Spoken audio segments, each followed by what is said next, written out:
Ma'am let's come to the internship part. आप internship में time management आपने कैसा किया, इस पे आप कुछ बताइए कि किस तरह से करना चाहिए starting from start to end. Okay. So internship में मैंने ये किया था कि जो टाइम मैनेजमेंट होता है ना वो थोड़ा डिफ़िकल्ट जाता है, क्योंकि तुम्हारा ड्यूटी ऐसा ज़रूरी नहीं है कि 8 या 9 जो भी हुआ 9 से 2, तो मुश्किल रहता है थोड़ा उसको मैनेज करना।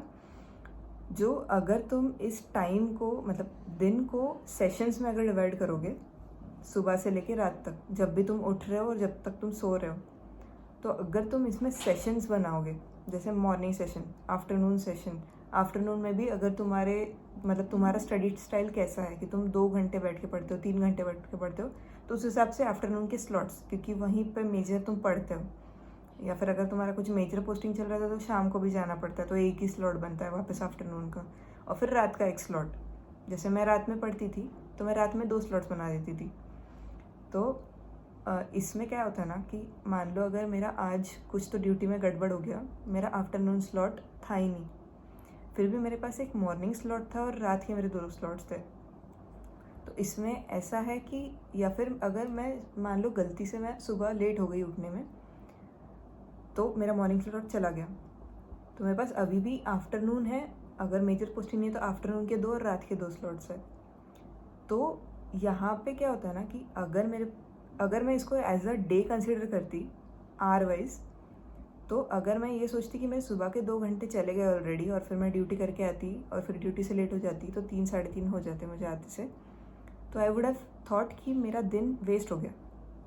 बट जब तुम इसको एज अ सेशन देखते हो ना, तब तुम्हारे पास थोड़ा तुम्हारे मतलब माइंड में ये चलता है कि चलो थोड़ी लिबर्टी है, अब जितने भी अभी तक स्लॉट्स बचे हैं I use those. Don't consider it कि मतलब अगर तुम्हारे कुछ 2-3 घंटे वेस्ट हो रहे हैं तो तुम्हारा पूरा दिन वेस्ट हो गया है। ये सबसे मेजर चीज़ है, क्योंकि ये वो थोड़ा होता है स्टार्टिंग में कि तुम थोड़ा अगर तुम्हारा टाइम वेस्ट हो रहा है कहीं, तो तुम उसी पे फोकस करते हो कि तुम्हारा टाइम वेस्ट हो गया, वेस्ट हो गया, वेस्ट हो गया, rather than focusing on the time you have left in your day.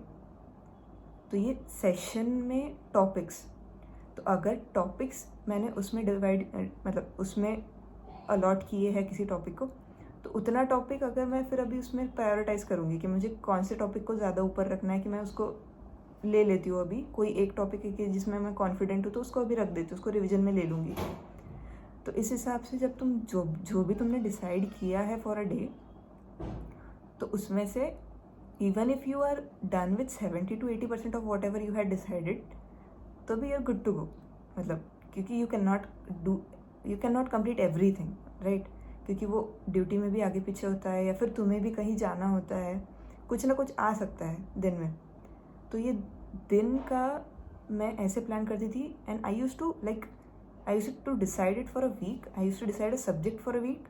But मैं उसमें भी I use to go for 1 day at a time, जिसमें मैं सेशंस रखती थी। तो you should always focus on a day at a time, और अगर उसमें कुछ गड़बड़ हो रहा है तो यू हैव योर सेशंस में योर स्लॉट्स।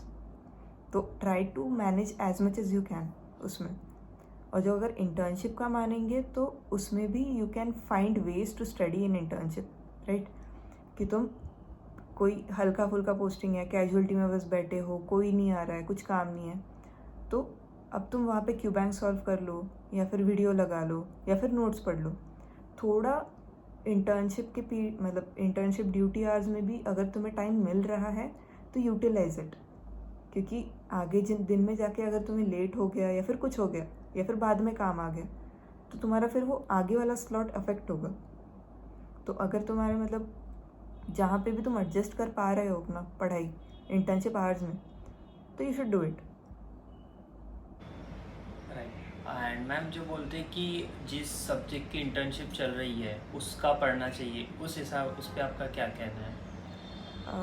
पर्सनली मैंने वैसे नहीं किया था, मेरी लाइट पोस्टिंग्स थी स्टार्टिंग में, तो तब मैंने सारे हैवी सब्जेक्ट्स निपटा लिए थे।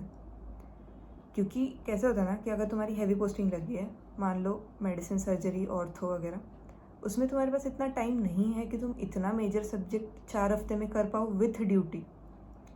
ऑलरेडी तुम लोग एड डेज के दिन नहीं पढ़ पाते हो, ठीक है।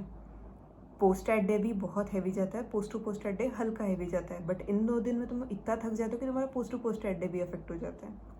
और इसमें अगर तुम मेडिसिन 4 हफ्ते में पढ़ना चाह रहे हो, 4 या 6, तो वो थोड़ा डिफिकल्ट जाता है एज़ कम्पेयर टू कि तुम्हारी साइकेट्री की पोस्टिंग लगी है या फिर पीएसएम में तुम पोस्टेड हो, तो तुम्हारे पास टाइम ही टाइम है, तुम फोकस कर सकते हो एक हैवी सब्जेक्ट पे।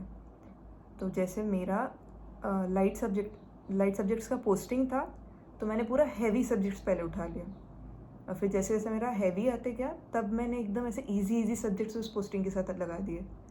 बट मान लो अगर मेरे सामने कोई केस आ रहा है ऑफ्थाल में, मानो मैंने रेटिनोब्लास्टोमा देख लिया, तो कॉल के लिए अगर मैं जा रही हूँ तो मैं फ़ाइल पढ़ूँगी, मैं उसका वो बच्चे का मैनेजमेंट देखूँगी, बच्चे की हिस्ट्री देखूँगी, और फिर अगर मुझे कुछ ऐसा लग रहा है कि मुझे कुछ तो याद नहीं आ रहा है, मिसिंग समथिंग, तो मैं उतना मैरो से खोल के वहाँ पे उतना पढ़ लेती थी या फिर वीडियो लगा लेती थी। तो जो करंट पोस्टिंग के केसेस है वो मैं थोड़ा थोड़ा देखती जाती थी इंटर्नशिप आवर्स में, बट फिर मेरा मेजर सब्जेक्ट जो मैं प्रिपेयर कर रही हूँ वही रहता था। मतलब मैं वापस आके ऑफ्थाल नहीं पढ़ूँगी, मैंने बस वहाँ पे वो केस देखा तो इसलिए मैंने उतना पढ़ लिया। ओके। एंड मैम जैसे जब से इंटर्नशिप शुरू हुई तो कौन सा सब्जेक्ट पहले पढ़ना चाहिए, ऐसा कुछ नहीं होता? मतलब आपके हिसाब से जैसे मेजर सब्जेक्ट में 4 मेजर सब्जेक्ट है, तो उसमें से भी पहले कौन सा करना चाहिए, वो किस चीज़ पे डिपेंड करेगा? वो मतलब तुम्हारी पर्सनल चॉइस होगी, मतलब तुम किस सब्जेक्ट में स्ट्रॉन्ग हो, वीक हो, उस हिसाब से तुम्हें उसको थोड़ा आगे पीछे रखना पड़ेगा, क्योंकि तुम अपने सारे डिफ़िकल्ट सब्जेक्ट्स एक के पीछे एक नहीं लगा सकते, तुम नहीं कर पाओगे, वो थोड़ा मतलब बहुत ऐसा हैवी हो जाता है, ठीक है। तुम्हारे हिसाब से अगर तुम्हारा कुछ लाइट सब्जेक्ट है उसके बीच बीच में उसको डाल दो। अगर तुम मेडिसिन पढ़ रहे हो तो सिस्टम वाइज उसको डिवाइड कर लो, वीक में सिस्टम वाइज, ठीक है। जो भी तुम कर रहे हो उसको वीक के हिसाब से करो। मान लो जो शॉर्ट सब्जेक्ट्स है वो एक एक हफ्ते में हो जाएंगे, उसको ज़्यादा टाइम नहीं लगता है। या फिर जो और पीछे भी आसान सब्जेक्ट्स है, जो जैसे ENT, ऑफ्थाल्म, FMT, ये सब लोग हो जाते हैं एक एक हफ्ते में। तो ये तुम्हारा टारगेट रहा कि तुम एक एक हफ्ते में इतना इतना करोगे, बट उसके अंदर तुम जो भी डाल रहे हो, जैसे मेडिसिन का नेफ्रो डाल रहे हो, CNS डाल रहे हो, तो ये सिस्टम तुम अपने हिसाब से डालो कि कोई तुम्हारे लिए डिफ़िकल्ट सिस्टम है तो उसके साथ तुमको जो भी ईजी लग रहा है वो डाल दो। और इसके बाद अगर तुमको मेडिसिन एक कंटिन्यूएशन में कंप्लीट करना है तो दैट इज़ एन ऑप्शन, या फिर तुमको मेडिसिन हैवी जाता है तो सिस्टम्स ऐसे वीक वाइज डिस्पर्स करके उसके बीच में तुम कुछ शॉर्ट सब्जेक्ट डाल सकते हो।